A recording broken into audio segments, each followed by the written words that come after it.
So if I want to just use the document camera, then I can set it up accordingly in Screencast-O-Matic.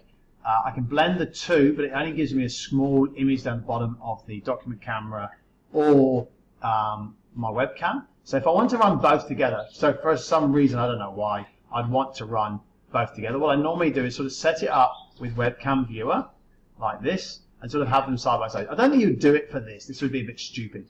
But something like where you've got a Word document on this side and your document on this side and you wanted to show something. So I've got, there's my document camera connected. Just make sure I connect it. And now it's showing over here.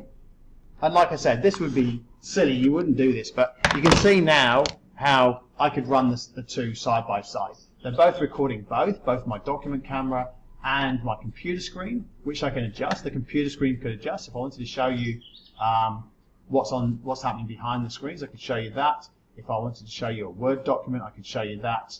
But normally I have my calculator running and whatever other screen next to it I want. Or if I want to show how a dice is and look at the numbers on a dice, or if I want to explain an assignment or where that explains, I can do that.